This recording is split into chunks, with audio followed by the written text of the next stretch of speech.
You ask Tiger to solve. This deals with linear equations with one unknown. The final result is x equals 1 over 2.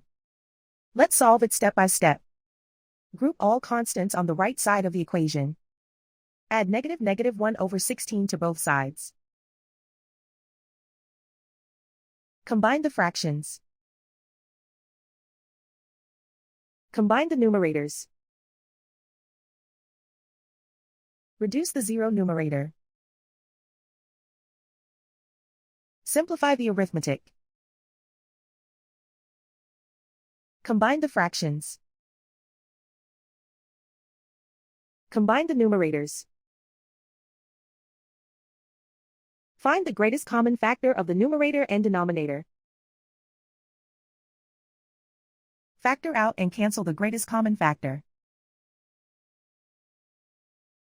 And so the final result is x equals 1 over 2.